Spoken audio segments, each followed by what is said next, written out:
Eu estava sorrindo. Esse é o detalhe que mais me persegue quando lembro daquela noite. Eu estava sorrindo, com a taça de vinho tinto na mão, usando o vestido azul marinho que Fábio tinha escolhido para mim, porque ele sempre escolhia minhas roupas para os eventos da empresa dele. Sorria do jeito que aprendi a sorrir nos últimos 17 anos, com a boca inteira, mas com os olhos em outro lugar. Um sorriso de vitrine. Um sorriso que não aquece nada. O restaurante se chamava Terraço Veredas, no bairro Savassi, em Belo Horizonte.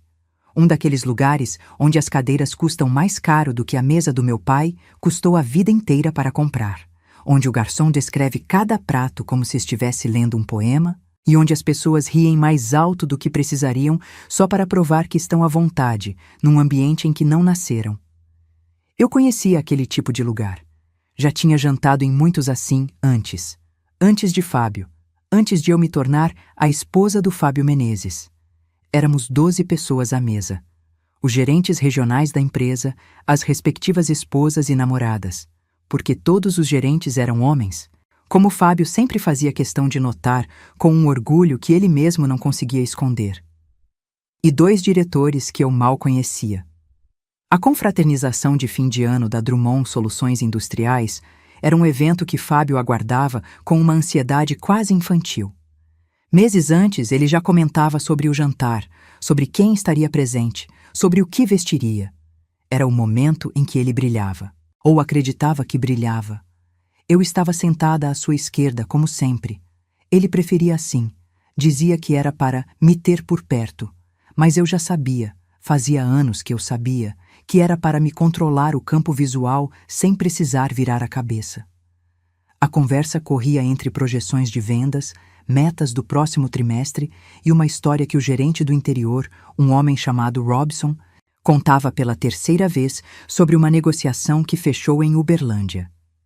As mulheres ao redor da mesa tinham aquele olhar que eu reconhecia no espelho, presentes no corpo, ausentes no espírito, esperando a hora de ir embora com graciosidade suficiente para não constranger os maridos. Eu bebi um gole de vinho. O vinho era bom. Isso eu precisava admitir.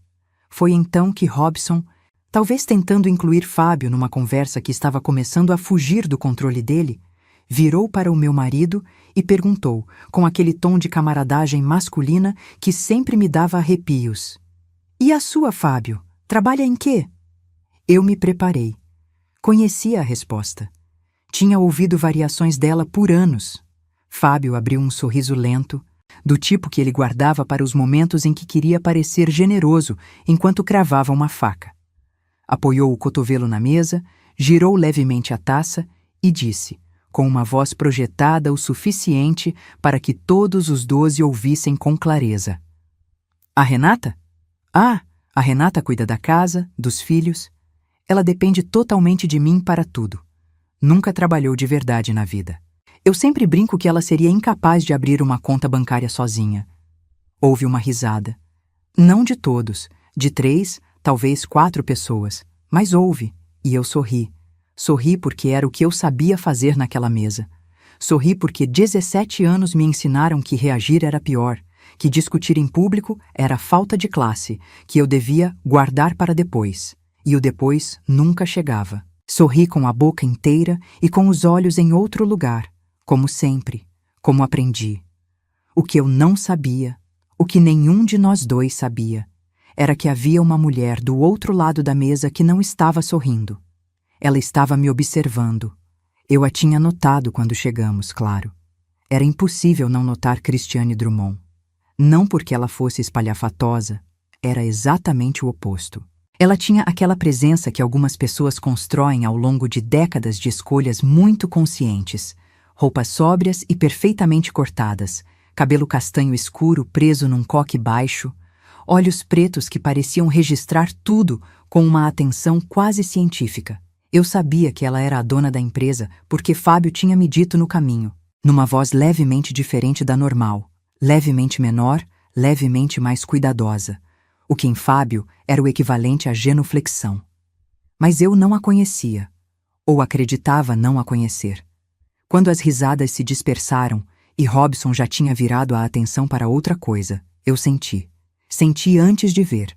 Uma qualidade de silêncio diferente vindo daquela direção. Levantei os olhos da taça e encontrei o olhar de Cristiane Drummond pousado em mim com uma expressão que eu não soube classificar de imediato. Não era pena. Não era constrangimento. Era algo mais antigo do que isso. Era reconhecimento. Ela inclinou levemente a cabeça e então fez uma coisa que ninguém esperava. Levantou-se da cadeira. Não de um jeito abrupto. Cristiane Drummond não fazia nada de forma abrupta.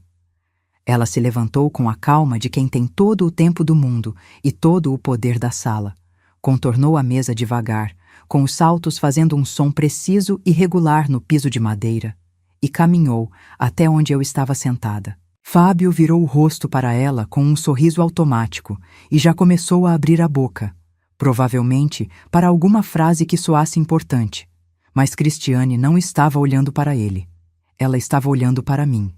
Parou ao meu lado, apoiou uma mão levemente nas costas da minha cadeira e disse numa voz clara o suficiente para que todos ouvissem, porque ela quis que todos ouvissem.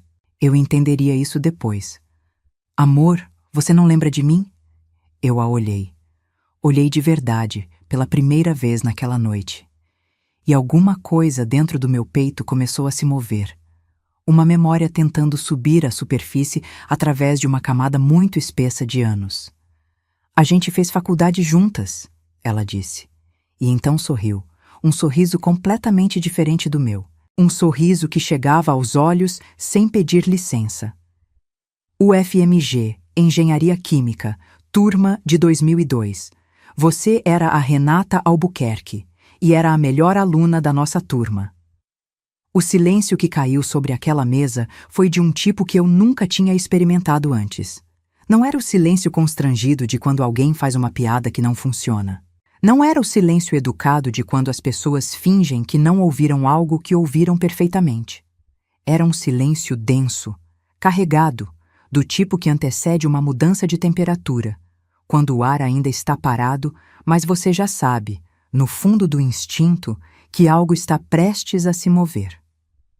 Eu senti o olhar de Fábio na minha lateral antes de vê-lo. Um olhar diferente de todos os outros que eu tinha recebido dele em 17 anos. Sem autoridade. Sem condescendência. Pela primeira vez em muito tempo, o olhar do meu marido tinha uma coisa que eu não sabia que ainda era capaz de notar nele. Incerteza. Cris, eu disse. E a memória subiu inteira, de uma vez só, como quando você mergulha e de repente lembra que sabe nadar. Cristiane Albuim. Ela deu uma risada suave. Drummond agora. Mas sim. E ali, naquele restaurante caro do Savassi, com o vestido azul marinho que eu não tinha escolhido e o vinho tinto que era bom demais para aquela noite ser ruim, eu senti uma coisa que tinha esquecido completamente o sabor. Uma coisa pequena, quase imperceptível, como a primeira fresta de luz numa janela que ficou fechada por tempo demais. Eu senti que existia, não como esposa de alguém, não como mãe de alguém, não como dependente de alguém, como eu. Como Renata Albuquerque Figueiredo, que um dia tinha sido a melhor aluna da turma de Engenharia Química da Universidade Federal de Minas Gerais e que, em algum momento dos últimos 17 anos, tinha sido convencida, palavra por palavra, dia por dia, sorriso por sorriso, de que essa mulher não existia mais. Fábio ainda estava em silêncio. Cristiane puxou a cadeira vazia ao meu lado, a cadeira de um diretor que tinha saído para atender o telefone, e sentou. Não pediu licença. Não precisava. Era a dona da empresa, do restaurante reservado pela empresa, da noite inteira se quisesse. Mas eu aprendi naquele momento que não era por isso que ela não pediu licença. Era porque mulheres como Cristiane Drummond simplesmente não pedem licença para ocupar o espaço que é delas.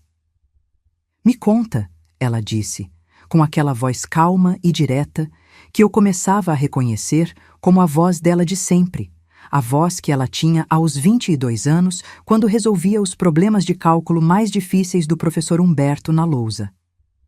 O que você tem feito? E essa pergunta, tão simples, tão direta, tão devastadoramente gentil, foi a primeira pedra. Não da vingança, ainda não, da minha memória. Eu ia precisar me lembrar de quem eu era antes de poder decidir o que fazer com o que tinha me tornado. E aquela noite, sem que eu ainda soubesse, era o começo disso tudo. Era o fim do sorriso de vitrine. Era a última vez que eu sentaria à esquerda de Fábio Menezes num jantar de confraternização, usando uma roupa que ele tinha escolhido, rindo de uma piada que me usava como alvo, fingindo que estava bem. Era a última vez. Mas para você entender o que aconteceu depois, o que Cristiane me ofereceu naquela mesa, o que Fábio fez quando percebeu que o chão estava mudando sob os pés dele, e o que eu encontrei numa conta bancária que ele acreditava que eu não sabia que existia, você precisa continuar aqui comigo. Se inscreve agora no canal e ativa o sininho, porque o que aconteceu a seguir ninguém poderia imaginar. Deixa seu like se você já passou por algo parecido. E comenta de onde você está assistindo, porque essa história está só começando e a vingança foi servida gelada. Eu tinha 21 anos quando conheci Fábio Menezes, e a primeira coisa que ele me disse foi que eu era inteligente demais para ser tão bonita. Na época, eu achei que era um elogio. Levei alguns anos para entender que era um aviso. Era outubro de 2001, no segundo semestre do terceiro ano de Engenharia Química na UFMG. Eu tinha acabado de apresentar um seminário sobre processos de destilação fracionada que o professor Humberto, um homem alto, de óculos redondos e paciência infinita para quem se esforçava de verdade, tinha chamado de o melhor trabalho desta turma em 5 anos de docência. Eu ainda estava com as anotações na mão quando Fábio apareceu. Ele não era da minha turma. Estudava administração, no prédio ao lado, e tinha entrado na sala por engano. Ou assim ele me contou, e eu acreditei por anos, porque era mais bonito acreditar do que questionar. Ele era diferente dos meninos que eu conhecia. Mais velho 3 anos, mais seguro de si, com aquela facilidade social que eu nunca tive e sempre admirei. Eu era a melhor aluna da turma, mas dentro de um laboratório, em festas, em corredores, em qualquer lugar onde o critério não fosse inteligência ou dedicação, eu me perdia. Fábio se encontrava em todos esses lugares com uma naturalidade que parecia um dom. Nós começamos a nos ver. Depois começamos a namorar.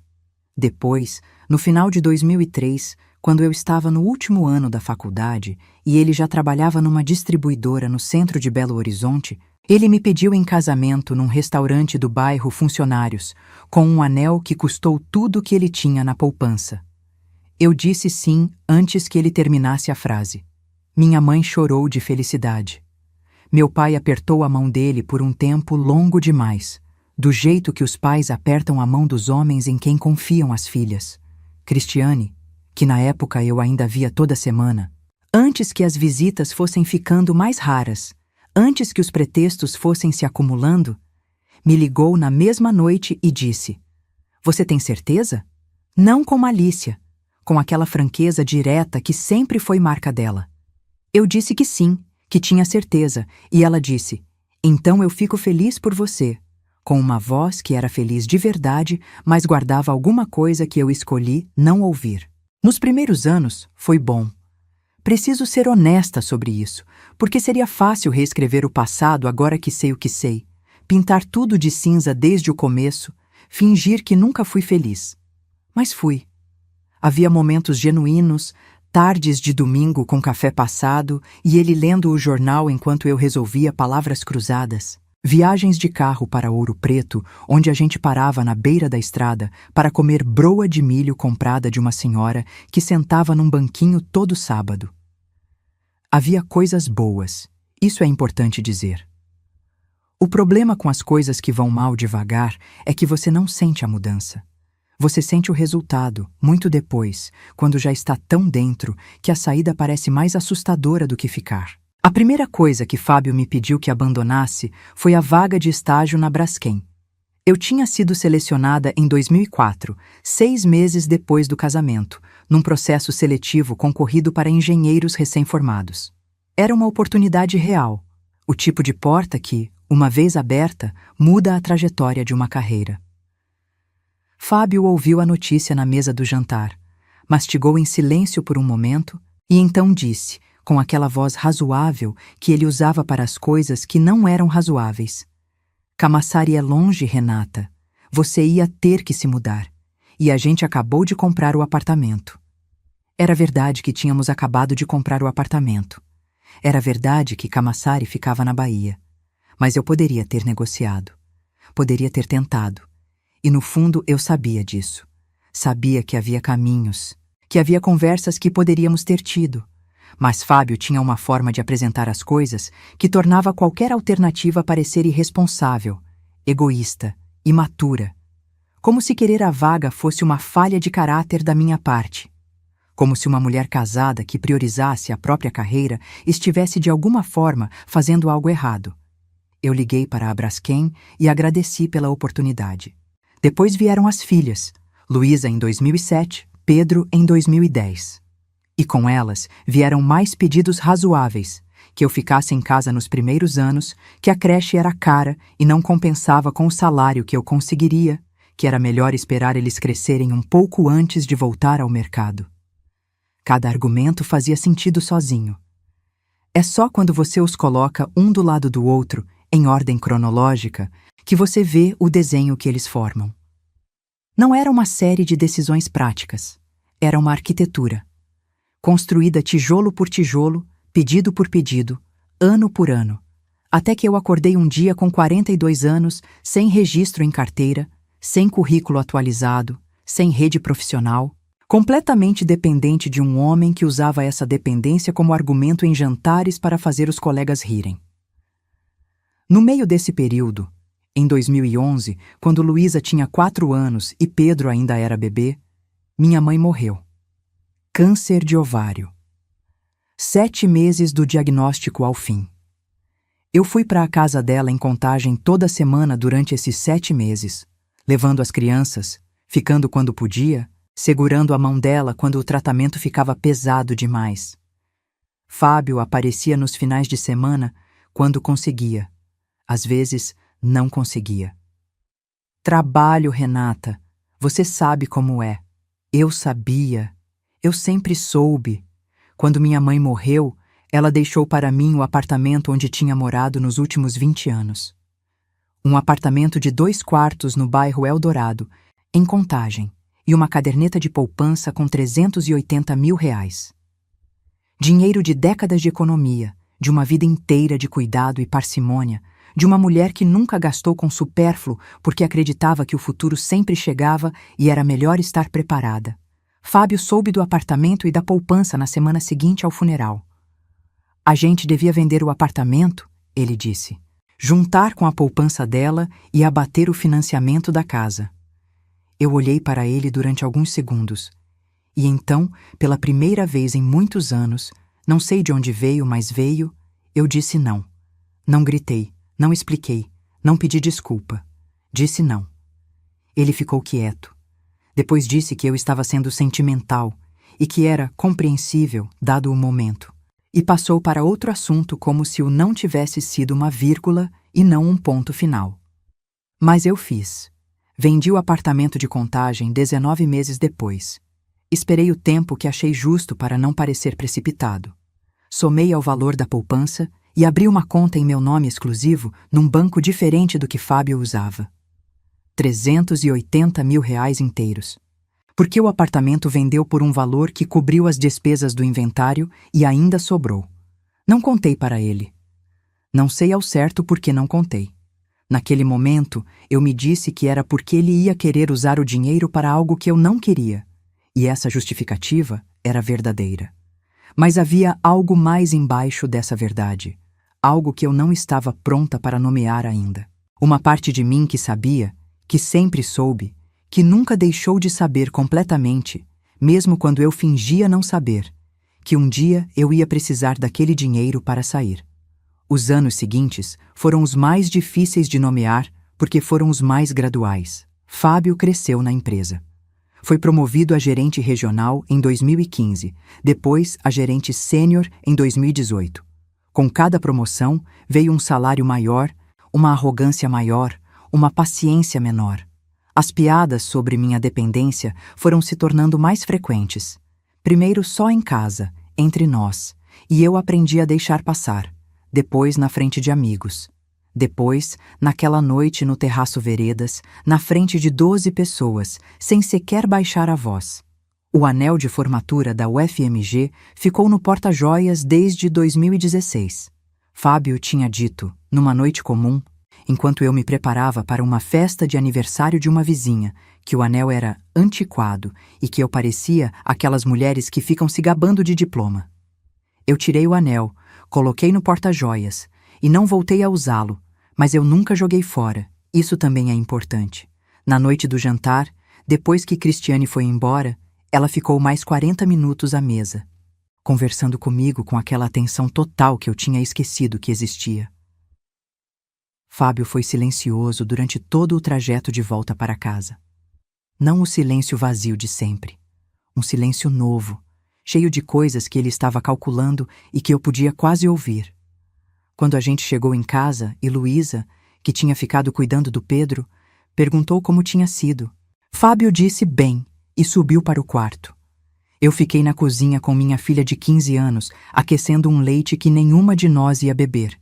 E ela me olhou daquele jeito que os filhos olham quando sabem que algo mudou, mas não sabem nomear o quê. Mãe, ela disse, você tá diferente. Eu olhei para ela, para os olhos castanhos dela que eram iguais aos meus, para a expressão adulta que ela estava começando a desenvolver, para a mulher que ela estava prestes a se tornar, e pensei em tudo que eu não queria que ela aprendesse da minha história. Tô, eu disse. E era verdade. Naquela noite, depois que os dois estavam dormindo, eu fui ao banheiro, abri o porta-joias e tirei o anel de formatura da UFMG. Coloquei no dedo. Olhei para ele no espelho por um tempo que não sei medir. E então fui deitar. No dia seguinte, quando Fábio foi para o trabalho, eu peguei o celular e mandei uma mensagem para um número que Cristiane tinha me dado no final da noite.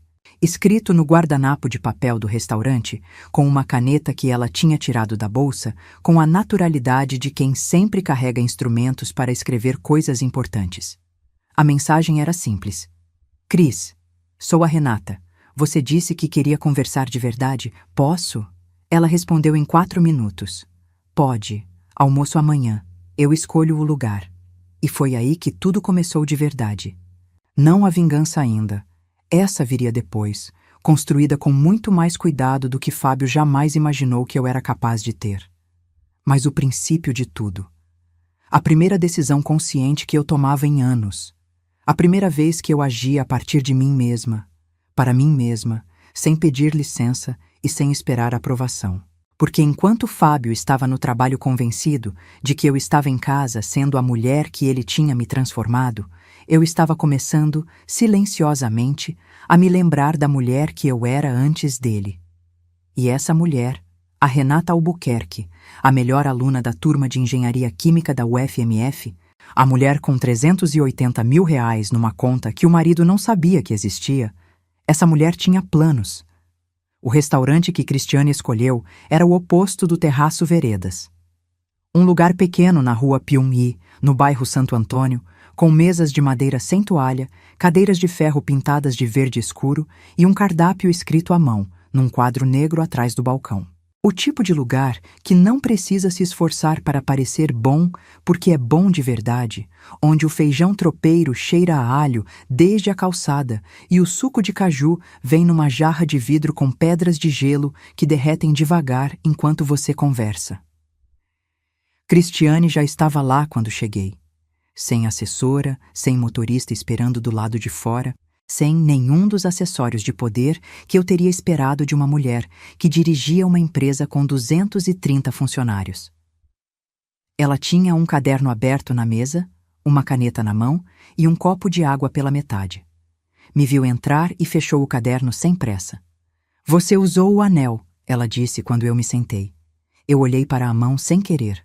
O anel de formatura da UFMG, ouro com a pedra azul escura, que eu tinha colocado naquela noite na frente do espelho e não tirado mais.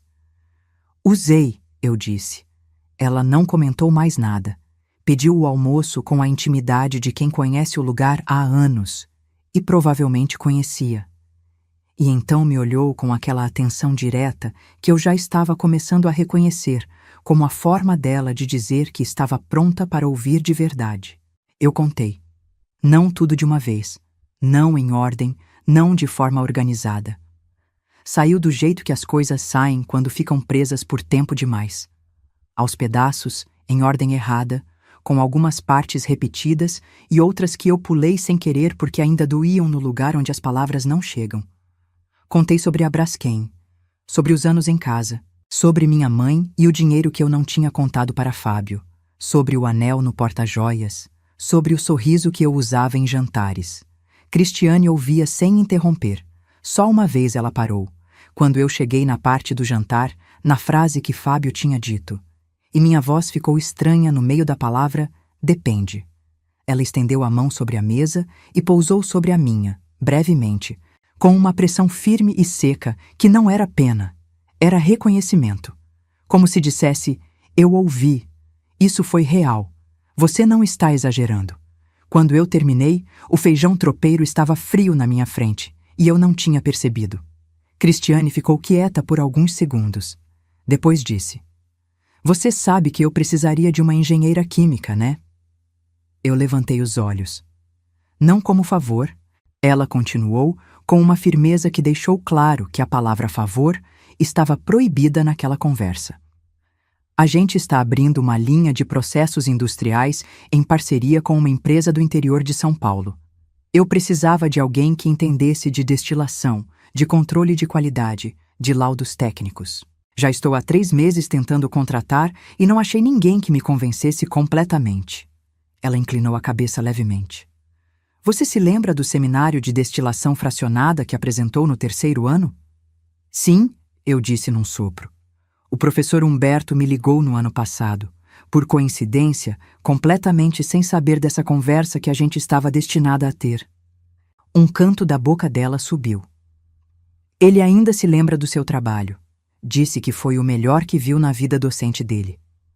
Alguma coisa dentro do meu peito fez um movimento que eu não sabia nomear. Como quando você tensa um músculo por tanto tempo que esquece que ele existe e de repente alguém toca nele e você sente que está lá. Meu currículo tem um buraco de 17 anos, eu disse. Tem. Ela concordou, sem suavizar. E a gente vai trabalhar nisso. Tem cursos de atualização, tem certificações que você pode fazer em paralelo. Não é rápido, mas é possível. A questão é, você quer? Eu pensei em Fábio chegando em casa naquela noite e me perguntando o que eu tinha feito durante o dia. Eu pensava em Luísa na cozinha dizendo, você tá diferente, com aqueles olhos castanhos iguais aos meus. Pensei no anel de formatura que eu tinha colocado de volta no dedo na frente do espelho às 11 da noite, enquanto o marido dormia no quarto. Eu quero, eu disse. Cristiane pegou o caderno, abriu numa página em branco e deslizou pela mesa na minha direção com a caneta em cima. Então começa escrevendo o que você sabe. Tudo. Do zero. Não pensa em currículo, não pensa em formato. Só escreve o que você aprendeu, o que você fez, o que você entende. Porque eu te digo uma coisa, Renata. Ela fechou as mãos em torno do copo de água. Engenharia química não é o tipo de conhecimento que some. Você não esquece termodinâmica por causa de 17 anos de casamento ruim. Ele pode ter te convencido que você não sabe nada. Mas o que você sabe, ele não pode tirar. Eu peguei a caneta e comecei a escrever. Nos dias seguintes, fiz 3 coisas em paralelo, com uma disciplina que eu não sabia que ainda tinha. A primeira foi ligar para a doutora Patrícia Lemos. Patrícia era minha amiga desde o ensino médio, no Colégio Estadual de Contagem. Ela tinha feito direito enquanto eu fazia engenharia, e nos últimos anos tinha se especializado em direito de família. A gente se falava pouco. Fábio não gostava muito de Patrícia. Dizia que ela era uma daquelas feministas radicais. E com o tempo, as ligações foram ficando mais espaçadas, como tudo que ele não aprovava. Mas o número dela eu nunca apaguei. Ela atendeu no segundo toque. Renata Albuquerque, ela disse, com uma voz que misturava surpresa e afeto numa medida que me aqueceu o peito. Quanto tempo? Muito, eu disse.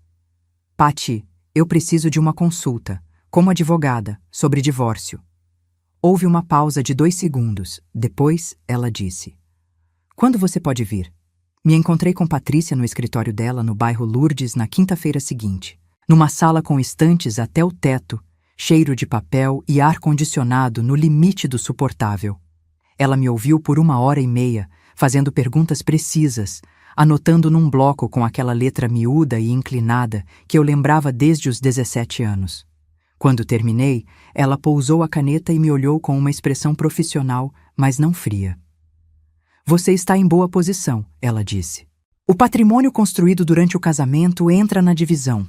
A casa em condomínio fechado, o apartamento que vocês alugam, os investimentos que ele tem em nome próprio, mas adquiridos durante a união. Tudo isso entra. A herança da sua mãe, se está comprovadamente em conta separada e não foi misturada com os bens do casal, é sua. Não entra na divisão. Eu respirei fundo. E os filhos? Guarda compartilhada é o padrão hoje. Mas dado o perfil de comportamento que você está descrevendo, o controle, o isolamento, a dependência financeira induzida, temos argumentos para buscar uma guarda que proteja o tempo deles com você. E pensão alimentícia, dado o padrão de vida e a renda dele, pode chegar a valores significativos. Quanto tempo leva? Depende se ele coopera ou não. Ela me olhou com aqueles olhos que conheciam meu rosto desde que eu tinha as sobrancelhas simétricas pela primeira vez. Mas eu te digo o seguinte: você vai querer estar em posição mais sólida antes de entrar com o pedido. Renda própria, ou pelo menos comprovação de que está em processo de recolocação. Não porque seja obrigação legal, não é? Mas porque muda a dinâmica. Muda o que ele usa como argumento. E muda o que você sente quando estiver sentada na frente dele, num processo. Eu pensei no caderno de Cristiane, no que eu tinha escrito nele. Estou trabalhando nisso, eu disse. A segunda coisa que fiz foi começar a documentar. Patrícia tinha me dado uma lista simples, guarde tudo. Mensagens, e-mails, extratos, fotografias, testemunhos. Não de forma obsessiva. Não de forma que pudesse ser interpretada como perseguição ou monitoramento ilegal, mas com o cuidado sistemático de quem sabe que um dia vai precisar contar uma história e vai precisar que ela seja acreditada. Comecei um caderno, físico, não no celular, onde anotava datas, falas, eventos, a piada no jantar, os pedidos ao longo dos anos, os momentos em que ele tinha me impedido de trabalhar, de estudar, de ver pessoas. Escrever tornava as coisas mais reais de um jeito que às vezes doía, mas era necessário. Era como fazer um inventário de si mesma. Você abre as caixas, conta o que tem e só então entende o que foi levado. A terceira coisa foi descobrir o que eu não sabia que precisava descobrir. Fábio era descuidado com as senhas porque sempre tinha assumido que eu não saberia o que fazer com as informações, mesmo que as tivesse. Era um erro de avaliação que ele pagaria caro. Não fiz nada ilegal. Deixo isso claro porque é importante. Não acessei contas sem autorização. Não instalei nada. Não invadi nenhum sistema. O que fiz foi prestar atenção. Em 18 anos de casamento, você aprende coisas sobre uma pessoa que ela não sabe que você sabe. Aprende o ritmo dos hábitos, as pausas que não existiam antes. Os telefonemas feitos do lado de fora de casa, mesmo quando chovia. Aprende quando alguém está escondendo algo, não pelo que faz, mas pela qualidade do esforço que coloca em não fazer certas coisas na sua frente. Fábio tinha um segundo celular. Não era novidade. Eu tinha suspeitado há pelo menos 2 anos, mas tinha guardado a suspeita num lugar onde as coisas guardadas ficam quando você ainda não está pronta para o que elas significam. Mas agora eu estava pronta. E quando você está pronta, começa a ver o que sempre esteve lá. O celular ficava no carro, no compartimento entre os bancos. Eu o vi por acidente numa tarde em que busquei Pedro na escola e peguei o carro de Fábio porque o meu estava na oficina. Um aparelho simples, tela escura, sem capa. Não mexi. Não precisava. Já sabia o suficiente. Contei para Patrícia. Isso muda algumas coisas, ela disse, com aquela voz calma de quem já viu muita coisa e parou de se surpreender. Não muda seus direitos patrimoniais, mas pode mudar a narrativa. E narrativa importa, mesmo num processo civil. O que eu faço? Por enquanto, nada. Você continua exatamente como está. Trabalha o seu processo de recolocação com a Cristiane, mantém o caderno atualizado e deixa ele achar que nada mudou. Ela parou. Você consegue fazer isso? Pensei no sorriso de vitrine, em 17 anos de prática. Sim, eu disse. Esse eu sei fazer. O que Fábio não sabia, o que ele não poderia imaginar porque nunca me viu como alguém capaz de planejar nada além do cardápio da semana, era que nos 3 meses seguintes àquela noite no terraço Veredas, enquanto eu servia o jantar e dobrava sua roupa e sorria nas ocasiões em que ele esperava que eu sorrisse, eu estava me reconstituindo em silêncio com uma precisão que teria impressionado o professor Humberto. Fiz 2 cursos de atualização online, um de controle de processos industriais, outro de gestão de qualidade em engenharia química, pagos com dinheiro da conta que ele não sabia que existia. Me reuni com Cristiane outras 4 vezes, sempre durante o dia, sempre enquanto Fábio estava no trabalho. Atualizei o currículo com a ajuda de uma consultora que Cristiane indicou, uma mulher chamada Sônia, que em 2 sessões de 2 horas conseguiu organizar 17 anos de vida doméstica em competências transferíveis que eu não sabia que tinha nome. E em abril, 4 meses depois do jantar, Cristiane me fez uma proposta formal. Consultora técnica para o projeto de expansão da Drummond Soluções Industriais. Contrato de pessoa jurídica, inicialmente por 6 meses, com possibilidade de renovação. Remuneração de R$ 12.000 mensais. R$ 12.000. Mais do que Fábio ganhava quando nos casamos. Próximo ao que ele ganhava agora. Eu li o contrato 3 vezes, mandei para Patrícia revisar. Ela me ligou meia hora depois. Assina, ela disse. Assinei. E foi nesse ponto, nesse exato ponto, quando a tinta da minha assinatura ainda estava fresca no papel, que Fábio cometeu o erro que desfez tudo que achava que tinha construído. Ele chegou em casa naquela noite com um humor diferente. Não o humor agressivo dos dias ruins, não o humor expansivo dos dias de promoção. Um humor tenso, comprimido, do tipo que ele exibia quando algo tinha saído do controle e ele ainda estava tentando entender como. Sentamos para jantar. Luísa contou uma história da escola. Pedro pediu para aumentar a mesada. Fábio respondeu com monossílabos. Depois, quando as crianças foram para os quartos, ele ficou na mesa com o copo de água e me olhou de um jeito que eu não reconheci imediatamente. A Cristiane Drummond te ligou hoje? Ele perguntou. O estômago apertou, mas o rosto ficou quieto. 17 anos. Não, eu disse. Por quê? Porque ela me chamou hoje na sala dela e ficou 1 hora me fazendo perguntas sobre minha gestão. Ele bebeu um gole de água. Perguntas muito específicas. Sobre como eu gerencio a equipe, como lido com conflitos, se respeito as pessoas que trabalham comigo. Fiz uma pausa calculada. E nada, respondi. Ele pousou o copo com um som um pouco mais alto do que o necessário. Mas foi estranho. Ela nunca fez isso antes. Geralmente manda pelo RH. Eu assentei com a cabeça num gesto neutro e levantei para lavar os pratos. O que eu não contei para ele era que Cristiane tinha me consultado antes de chamar Fábio. Tinha me perguntado se eu me importava e eu tinha dito que não. E que as perguntas que ela fez não eram aleatórias. Eram exatamente as perguntas que alguém faz quando está avaliando se um funcionário deve continuar numa posição de liderança. Cristiane não estava fazendo isso por mim. Deixo isso claro porque ela mesma deixou claro. Eu faço isso porque é meu direito como empregadora e porque tenho dúvidas reais sobre a conduta dele com a equipe. Você me contou coisas que me fizeram prestar mais atenção, e quando prestei atenção, encontrei outras coisas. Outras coisas. Ela não detalhou naquele momento, mas havia uma qualidade na forma como disse que me disse tudo o que eu precisava saber. O que Fábio era em casa, ele também era no trabalho. A arrogância não tem horário de expediente. Naquela noite, deitada na escuridão do quarto enquanto Fábio dormia ao meu lado, eu fiquei olhando para o teto e pensei em tudo que estava em movimento ao mesmo tempo. O contrato assinado, o caderno preenchido, a conta com R$380 mil, Patrícia com seu bloco de anotações e sua letra miúda, Cristiane com seu caderno aberto e sua atenção total, e Fábio ao meu lado, dormindo com a respiração regular de quem não sabe que o chão está se movendo. Pensei em Luísa dizendo, "Você tá diferente."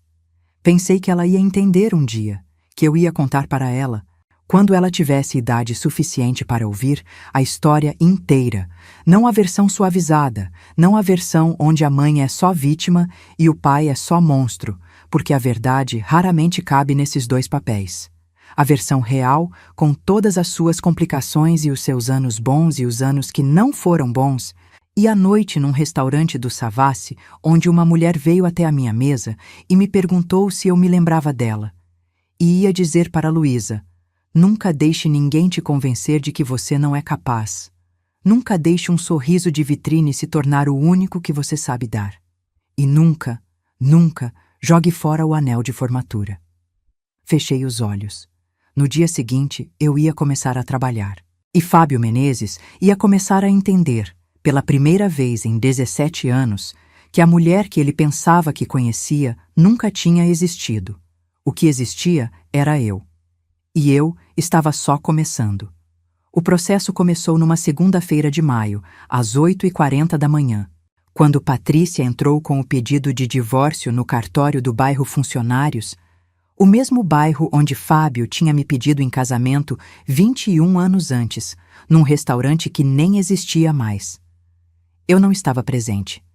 Estava no escritório temporário que Cristiane tinha cedido para mim na sede da Drummond Soluções, numa sala pequena com uma janela que dava para um jardim interno, lendo pela quarta vez um laudo técnico sobre eficiência de reatores que precisava revisar antes da reunião da tarde. Tinha uma xícara de café ao lado do teclado e o anel de formatura no dedo, e, pela primeira vez em muito tempo, a sensação física de estar exatamente onde eu deveria estar. Patrícia me mandou uma mensagem às 9h02. Protocolo feito. Ele será notificado até sexta. Eu li a mensagem. Respirei fundo. Respondi. Obrigada. E voltei para o laudo. Fábio foi notificado na quinta-feira. Eu soube pela expressão dele quando chegou em casa naquela noite. Não pela surpresa que eu esperava, mas pela qualidade específica da raiva que havia no rosto dele. Não era a raiva de quem recebe uma notícia inesperada. Era a raiva de quem recebe uma notícia que no fundo já esperava e apostou que não viria. A raiva de quem perdeu uma aposta consigo mesmo. Ele jogou o envelope sobre a mesa da cozinha. Eu estava de costas, cortando cenoura para o jantar, e me virei com a faca ainda na mão. Não como ameaça, apenas porque estava cozinhando, e o olhei. "Você vai me explicar o que é isso?" ele disse. Não era uma pergunta. "É um pedido de divórcio", eu disse. "Está escrito na primeira página." Renata. A voz foi para um lugar mais baixo, mais controlado, o lugar onde ele guardava as coisas que queria que parecessem razoáveis. "A gente precisa conversar antes de qualquer decisão assim. Você não pode simplesmente..." "Eu posso", eu disse. "É um direito meu. Está na Constituição." Ele me olhou por um momento com uma expressão que eu não tinha visto muitas vezes, desorientação real. Como um homem que chegou num quarto que conhece de cor e encontrou os móveis em lugares completamente diferentes. "Você tem um advogado", ele disse, "mais para si mesmo do que para mim. Você tem um advogado e eu não sabia." "Tenho", eu disse. "Patrícia Lemos. Você a conhece." Alguma coisa passou pelo rosto dele. A Patrícia. Uma pausa. "Claro." Eu voltei para a cenoura. "O jantar fica pronto em 20 minutos. Você pode esperar ou não, como preferir." Ele ficou parado na entrada da cozinha por um tempo que não soube medir. Depois ouvi os passos dele subindo para o quarto. Ouvi a porta fechar. Não com violência.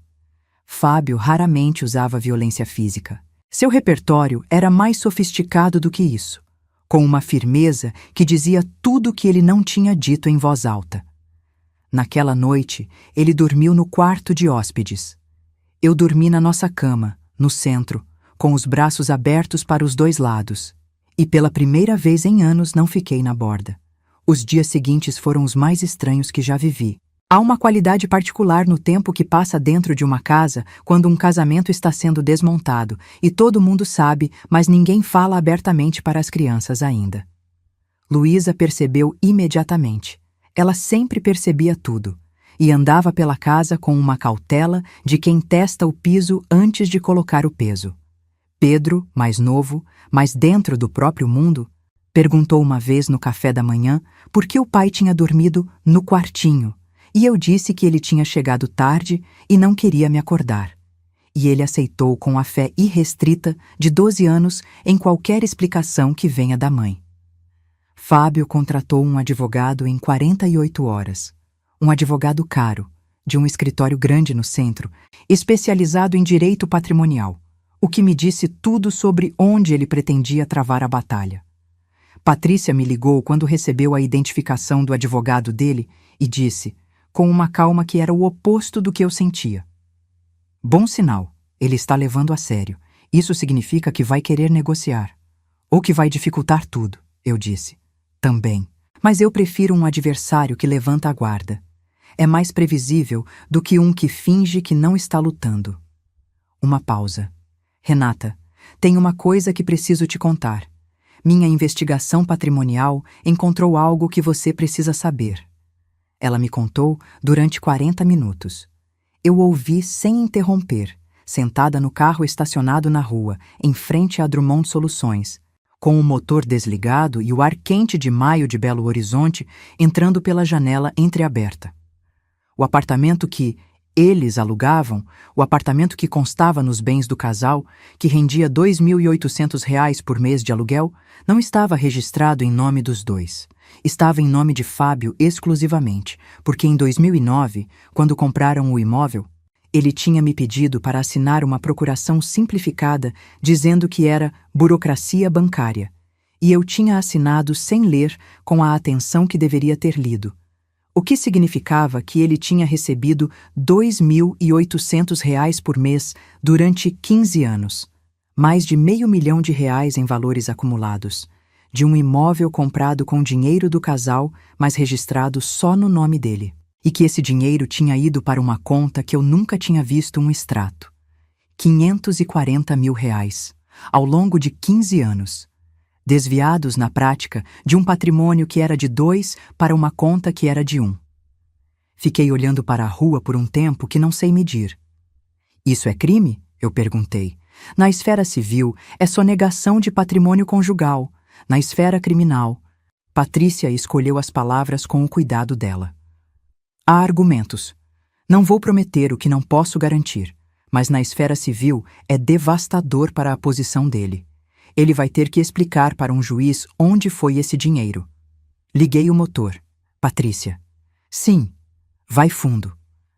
A reunião de conciliação foi marcada para uma terça-feira de junho, num escritório neutro no bairro Gutierrez.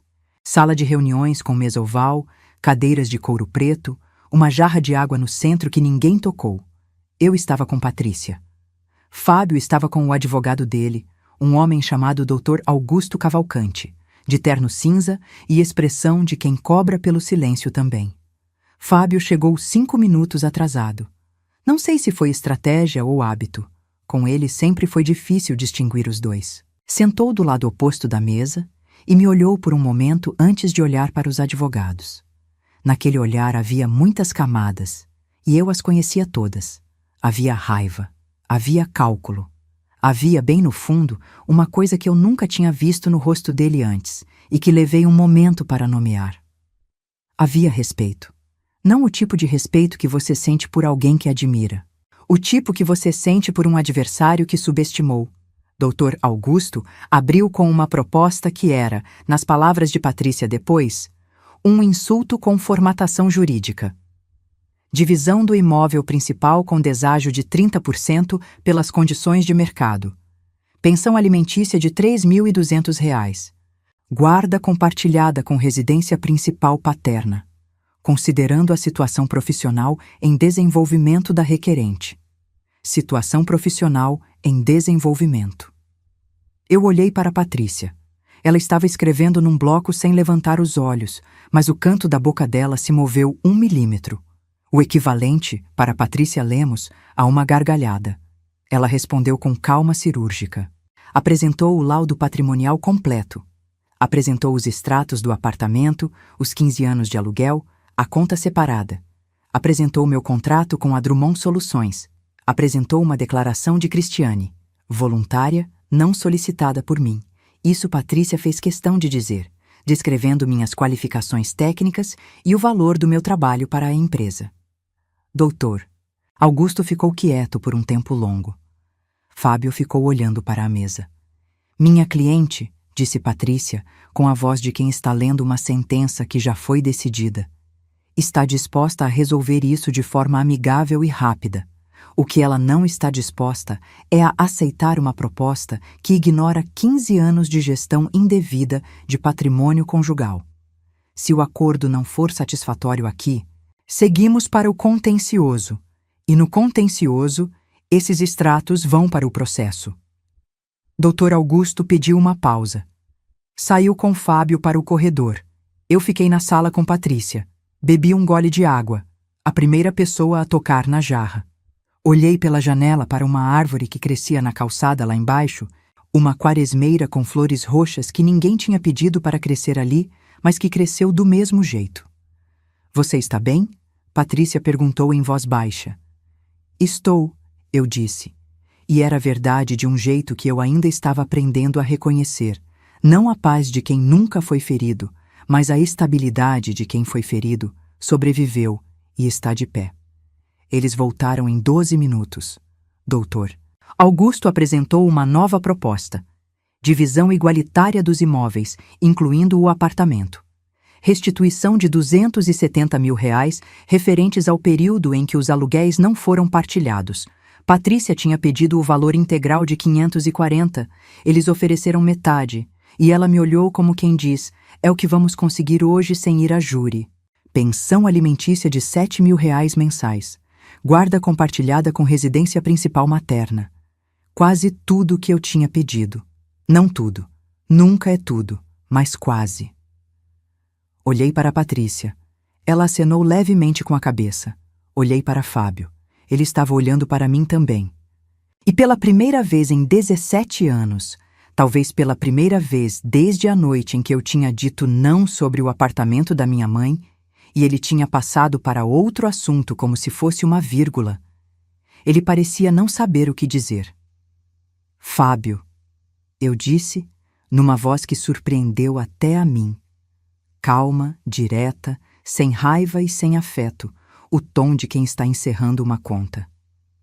Antes de eu assinar, eu preciso te dizer uma coisa. Não para os advogados, para você. Patrícia não interveio.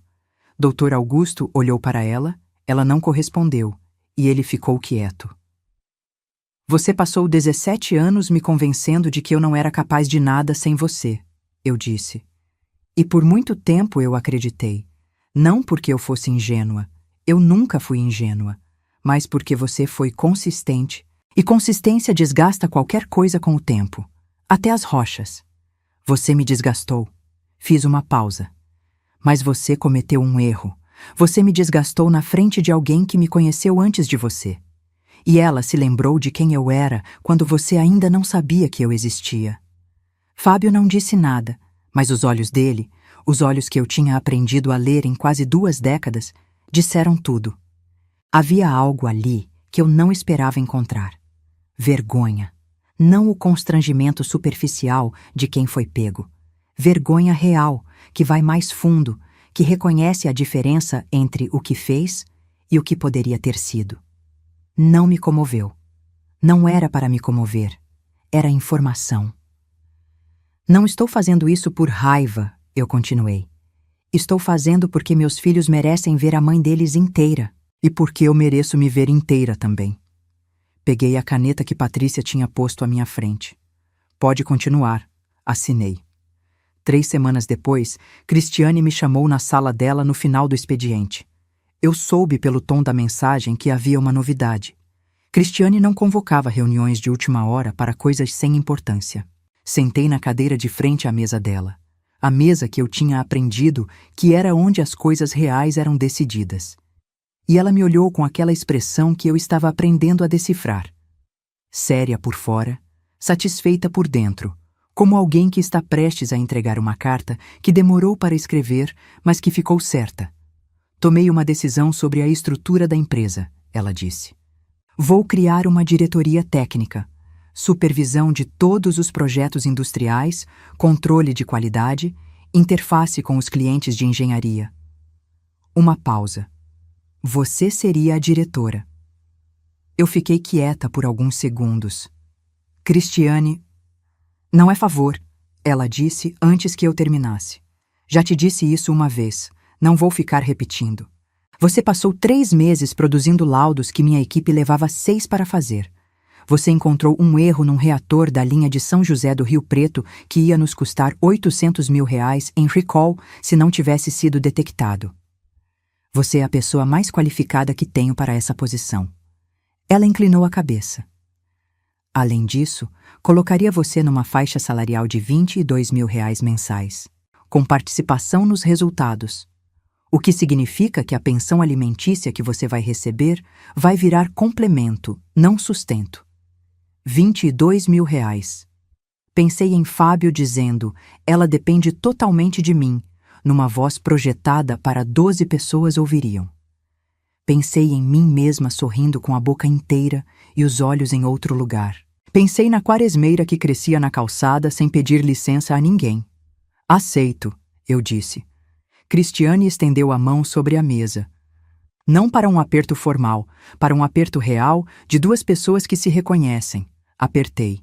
E quando saí da sala dela naquela tarde e peguei o elevador para o térreo e atravessei o saguão de entrada da Drummond Soluções Industriais com o meu crachá de diretora técnica balançando no pescoço, o sol de Belo Horizonte ainda estava alto o suficiente para aquecer o rosto. Parei na calçada. Fechei os olhos por um momento e me lembrei de uma coisa que o professor Humberto disse uma vez. Numa tarde de outubro de 2001, depois de um seminário sobre destilação fracionada, a engenharia não resolve tudo, mas resolve o suficiente para você entender que os problemas têm solução. É uma boa forma de ver o mundo. Tinha razão. Era uma forma muito boa de ver o mundo. Existe uma luz específica em Belo Horizonte no começo de agosto. Não sei se é a altitude, se é o ângulo do sol nessa época do ano, se é alguma coisa na composição do ar que a Serra do Curral filtra antes de deixar chegar à cidade. Sei que é uma luz dourada e levemente inclinada que faz as coisas parecerem mais nítidas do que são no resto do ano. As folhas das árvores, as fachadas dos prédios, o rosto das pessoas que você encontra na calçada. Como se agosto em Belo Horizonte fosse a versão em alta definição de todos os outros meses. Foi nessa luz que eu me mudei. O apartamento era no bairro Anchieta. 3º andar, 2 quartos e meio, varanda com vista para uma rua arborizada onde as amendoeiras faziam sombra nas calçadas e as crianças andavam de bicicleta nos fins de semana. Nada parecido com o condomínio fechado onde tínhamos morado. Sem portaria automática, sem câmeras em cada esquina, sem a sensação de que o espaço ao redor de você pertence a uma administradora e não à vida. Era um apartamento de gente, de janelas abertas e barulho de rua e vizinhos que cumprimentam no corredor, porque sim, porque é o que se faz. Luísa escolheu as cortinas do quarto dela. Azul petróleo, de linho, que filtram a luz da manhã e deixam o quarto com um tom que ela chamou de cor de pensar. Pedro quis um quarto com espaço para a mesa de estudos e a coleção de revistas de astronomia que ele tinha começado a acumular desde os 10 anos e que Fábio sempre achou muita bagunça. A mesa de estudos ficou na parede inteira. As revistas ficaram em prateleiras que montei com uma furadeira num sábado de manhã, com o YouTube aberto no celular, me ensinando o ângulo certo para o parafuso. E quando terminei e dei um passo atrás para ver o resultado, eu ri sozinha na sala vazia, porque nunca tinha montado uma prateleira na vida e tinha ficado perfeitamente reta. As coisas que você descobre que consegue fazer quando ninguém está te dizendo que não consegue. Luísa me ajudou a organizar a cozinha. Passamos uma tarde inteira decidindo onde iam os temperos, os copos, as tábuas de cortar, com uma seriedade que eu achei comovente e ela achou completamente razoável. Porque para ela era razoável, era a cozinha dela também. E ela estava ajudando a construir um espaço que seria dos dois. Ou dos três.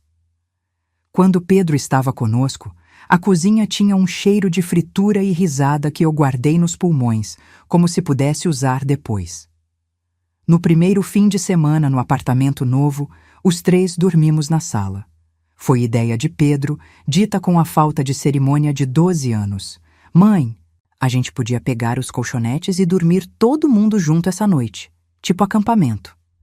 E eu, que tinha aprendido a dizer não para muitas coisas, mas estava aprendendo de novo a dizer sim para as que importavam, disse sim imediatamente.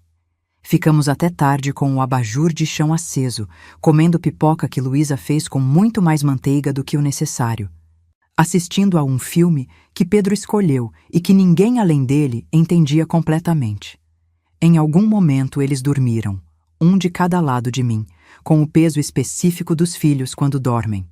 Um peso que é ao mesmo tempo pequeno e total, que diz, estou segura e eu confio em você num único gesto inconsciente. Fiquei acordada por um tempo, olhando para o teto do apartamento novo. Pensei em tudo o que tinha acontecido nos últimos meses, no jantar do Terraço Veredas e no sorriso de vitrine, no guardanapo com o número de Cristiane, no caderno onde escrevi tudo o que sabia sobre destilação fracionada numa tarde de segunda-feira, enquanto Fábio estava no trabalho, achando que eu estava sendo a mulher que ele tinha me transformado. No anel de formatura que voltou para o dedo e não saiu mais. Pensei na expressão de Fábio na sala de reuniões do Gutierrez quando eu disse que ele havia cometido um erro. A expressão que eu soube nomear, respeito.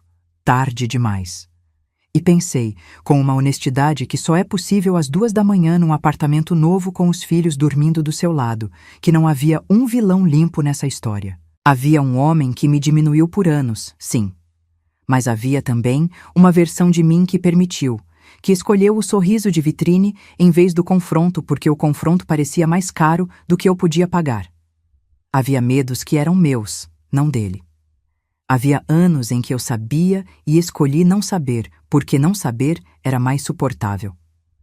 Não digo isso para me culpar. Patrícia um dia me disse, no final de uma das nossas sessões, algo que ficou. Entender o que você tolerou não é o mesmo que aceitar que você merecia tolerar. São duas coisas completamente diferentes. Uma te dá sabedoria. A outra te dá vergonha. Fica com a sabedoria. Fiquei com a sabedoria. Sobre Fábio, o que eu sei, eu soube por Luísa. Que soube por fontes que adolescentes têm acesso e adultos fingem não saber que existem. Ele continuou na Drummond Soluções por mais 2 meses após a reunião de conciliação. Em agosto, o mesmo mês em que eu me mudei, Cristiane encerrou o contrato dele. Não me contou os detalhes, porque não era obrigação dela me contar, e eu não perguntei, porque não era meu direito saber. O que ela me disse, numa frase curta durante um almoço, foi: a investigação interna confirmou o que eu suspeitava. Condutas inadequadas com a equipe. Documentado, encerrado. Condutas inadequadas com a equipe. Pensei em quantas pessoas ao longo de anos tinham sentido o peso da arrogância de Fábio Menezes e não tinham tido ninguém que viesse do outro lado da mesa para reconhecê-los.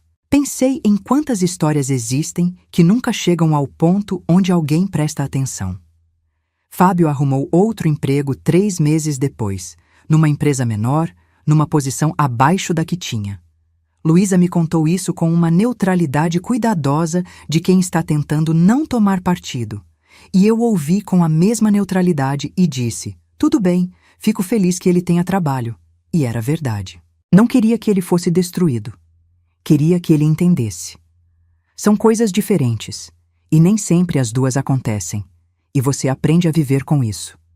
A pensão chegou em dia todo mês. Isso surpreendeu algumas pessoas que esperavam que houvesse batalha. Não havia. Fábio, no final das contas, pagou o que devia com uma regularidade que eu interpretei como sendo o único gesto de responsabilidade que ele conseguiu assumir naquele período. Aceitei sem comentário. Os filhos foram encontrando o ritmo de 2 casas com a resiliência que as crianças têm e que os adultos subestimam sempre. Luísa ficava mais comigo. Isso foi escolha dela, declarada com a franqueza de 15 anos, que não pede desculpa pela honestidade. Pedro dividia de forma mais equilibrada, e havia finais de semana com o pai que ele voltava animado e finais de semana que ele voltava quieto, e eu aprendi a receber os dois sem fazer perguntas que ele não estava pronto para responder. Há uma habilidade específica na maternidade de filho de pais separados que ninguém te ensina: a arte de ser porto sem ser âncora, de estar presente sem prender, de deixar a criança ter o pai que tem, com todas as imperfeições que esse pai carrega, porque a criança precisa do pai e não da sua versão corrigida dele. Estou aprendendo. Ainda não sei fazer perfeitamente, mas estou aprendendo. A Drummond Soluções Industriais abriu a linha de São Paulo em outubro. Eu estava na inauguração da planta em São José do Rio Preto, de capacete amarelo e jaleco branco, ao lado de Cristiane e de uma equipe de 12 engenheiros que eu tinha ajudado a montar e treinar nos últimos 6 meses. O reator que eu tinha encontrado o erro estava funcionando dentro dos parâmetros que eu tinha especificado, produzindo o que devia produzir, sem o recall que teria custado R$800 mil e que não aconteceu porque alguém prestou atenção. Existe uma satisfação no trabalho técnico que não tem equivalente em outras áreas. É a satisfação de uma coisa que funciona porque foi feita certa, sem negociação com a realidade, sem concessão para a aparência, sem a possibilidade de convencer ninguém de que funciona se não funcionar. A engenharia não mente. Ou está certo ou não está. E quando está certo de um jeito que o mundo inteiro pode verificar. Eu tinha saudade disso. Não sabia quanto tinha saudade até ter de volta. Na festa de inauguração, no final do dia, com o sol de outubro descendo atrás dos tanques industriais e o cheiro de processo químico no ar, um cheiro que para a maioria das pessoas não significa nada, mas para mim cheira a laboratório de faculdade, a professor Humberto, a quem eu era quando ainda não sabia que precisava defender quem eu era. Cristiane veio até mim com 2 copos de espumante. Para a melhor aluna da turma, ela disse. Eu ri. Você vai usar isso para o resto da vida. Provavelmente sim. Ela encostou o copo no meu. Você está bem? Pensei na pergunta. Não a versão automática, não o estou de quem está treinado a dizer que está independente da verdade. A versão real. Estou, eu disse.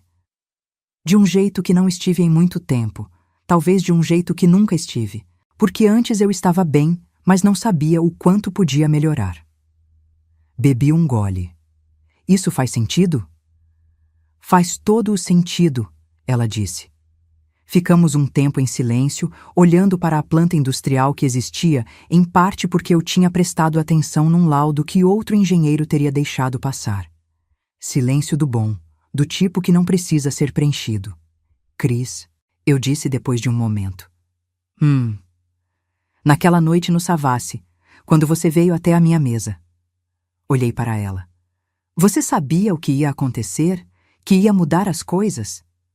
Ela considerou a pergunta com seriedade, do jeito que Cristiane Drummond considera tudo. Não sabia que ia mudar as coisas, ela disse. Sabia que ia ser honesta, que ia reconhecer uma pessoa que merecia ser reconhecida. Um canto da boca dela subiu. O resto foi você. O resto foi você. Guardei essa frase num lugar de onde não sai. Quando volto aquela noite no terraço Veredas, com o distanciamento que o tempo dá, não o distanciamento frio de quem não sente mais, mas o distanciamento funcional de quem consegue ver a cena de fora sem ser sugada de volta para dentro dela. O que mais me impressiona não é a crueldade da frase de Fábio. É o quanto eu estava pronta para recebê-la sem reagir. O quanto aquilo tinha se tornado normal. Normalização é a coisa mais silenciosa que existe. Ela não chega de uma vez, não anuncia, não deixa marca visível. Ela chega aos poucos, no ritmo exato em que você consegue se adaptar. E um dia você olha em volta e percebe que o espaço ao seu redor ficou muito menor do que era quando você chegou. E você nem tem certeza de quando foi que isso aconteceu. Fui diminuída palavra por palavra, frase por frase, pedido por pedido, piada por piada. E em algum momento parei de medir o espaço e comecei a chamar de conforto o que era na verdade resignação. Não culpo a mim mesma por isso, mas entendo o processo. E entender o processo é a única forma que conheço de ter certeza de que não acontece de novo. Hoje eu sei quanto espaço eu ocupo, sei o tamanho da sala que é minha. E quando alguém começa a rearranjar os móveis sem me perguntar, eu percebo rápido. Esse é o presente inesperado de tudo o que aconteceu. Eu desenvolvi um sensor para o que antes eu ignorava. Um radar para a diminuição gradual, para o pedido razoável que não é razoável, para o sorriso de vitrine que começa a substituir o sorriso real. Não é paranoia, é consciência. E a diferença entre as duas é que uma te fecha e a outra te abre. Em novembro, num sábado de tarde com o sol de Belo Horizonte na janela e o cheiro de café passado na cozinha, Luísa me encontrou na sala, lendo um artigo técnico sobre novos processos de catálise que eu precisava ter lido na semana anterior, mas não tinha tido tempo. Ela ficou parada na entrada da sala, me observando por um momento com aqueles olhos castanhos iguais aos meus. Mãe, ela disse. Você parece diferente do que quando eu era pequena. Eu baixei o artigo. Diferente como? Ela pensou. Luísa sempre pensa antes de falar. Herdou isso de mim, ou desenvolveu como defesa, ou as duas coisas, que às vezes são a mesma. Mas você, ela disse, e encolheu um ombro, como quem entrega uma observação simples, sem precisar de todo o peso que ela tem. Não sei explicar melhor. Eu olhei para minha filha de 15 anos, que estava prestes a se tornar uma mulher num mundo que vai tentar, em vários momentos e de várias formas, convencê-la de que ela é menos do que é. Fica assim, ela disse. Você tá melhor assim. Eu pus o artigo de lado. Vem cá. Ela veio. Sentou no sofá ao meu lado, com a falta de cerimônia de quem ainda não perdeu completamente a intimidade física com a mãe. E eu coloquei o braço em volta dela e ficamos assim por um tempo, com o sol na janela e o café esfriando na cozinha, e Belo Horizonte acontecendo lá fora, com toda a indiferença generosa das cidades grandes. Luísa, eu disse. Quando você crescer e alguém te pedir para tirar um anel que é seu... Fiz uma pausa. Não tira. Ela ficou quieta por um segundo, depois disse. Qual anel? Qualquer anel, eu disse. Qualquer coisa que seja sua. Qualquer coisa que lembre quem você é quando você ainda não sabe que vai precisar lembrar. Apertei o ombro dela levemente. Guarda, mesmo que coloque no porta-joias por um tempo. Guarda. Ela não respondeu com palavras, mas se aninhou um pouco mais no meu lado, e isso foi resposta suficiente. O anel de formatura da UFMG estava no meu dedo. Estava lá na inauguração da planta em São José do Rio Preto. Estava lá na sala de reuniões do Gutierrez quando assinei. Estava lá no sábado em que montei as prateleiras de Pedro com uma furadeira e o YouTube. Estava lá agora, nessa tarde de novembro, com a filha no ombro e o sol na janela, e o café esfriando e a vida inteira. Bagunçada e imperfeita e completamente minha, acontecendo ao redor. Nunca mais ia sair. Se você chegou até aqui, você não assistiu a um vídeo. Você ficou comigo. Caminhou por cada parte dessa história, pelos anos bons que existiram e pelos anos que não foram bons, pela noite num restaurante do Savassi que mudou a direção de tudo, pelas manhãs silenciosas de reconstrução, pelo apartamento novo e pelas prateleiras montadas e pelo anel que voltou para o dedo. Eu preciso te dizer uma coisa antes de você ir. Não existe uma versão dessa história onde eu seria a heroína perfeita. Não existe versão onde eu não errei, onde não me perdi, onde não fiquei parada quando devia ter me movido. Existe a versão real, que é essa. Uma mulher que foi diminuída aos poucos, até quase não se reconhecer mais, que encontrou no lugar mais inesperado, numa mesa de restaurante, no olhar de uma amiga que lembrava quem ela era, a primeira pedra do caminho de volta para si mesma. E que caminhou. Devagar, com medo, com o dinheiro da mãe numa conta separada, e um caderno de anotações, e uma advogada de letra miúda, e uma amiga que abriu o caderno e disse: "Escreve o que você sabe." Com uma furadeira que nunca tinha usado, e prateleiras que ficaram retas, e uma filha que disse: "Você parece mais você." Caminhou. Se você se identificou com alguma parte dessa história, com o sorriso de vitrine, com o pedido razoável que não era razoável, com a sensação de ter ficado menor do que era sem saber exatamente quando, eu quero que você saiba de uma coisa. O reconhecimento que você sente agora, esse eco que bate quando uma história ressoa, não é coincidência. É você se reconhecendo. É alguma parte sua que ainda sabe quem você é, que nunca esqueceu completamente, que estava esperando. Não ignora esse eco. Se essa história tocou seu coração, se você se identificou em algum momento dessa jornada, deixe seu comentário aqui embaixo contando de onde você está assistindo e o que mais tocou você. Compartilhe-me esse vídeo com aquela amiga, prima, vizinha que precisa ouvir essa mensagem. Que dignidade não se negocia, que amor próprio vem primeiro e que nunca é tarde para recomeçar. Deixa seu like, se inscreve no canal e ativa o sininho para não perder as próximas histórias. Porque aqui a gente não conta histórias vazias. A gente conta histórias que transformam, que curam, que lembram você de quem você realmente é. Uma mulher forte, capaz e merecedora de todo o amor do mundo. Um abraço apertado no seu coração e lembre-se, você é mais forte do que imagina. Até a próxima.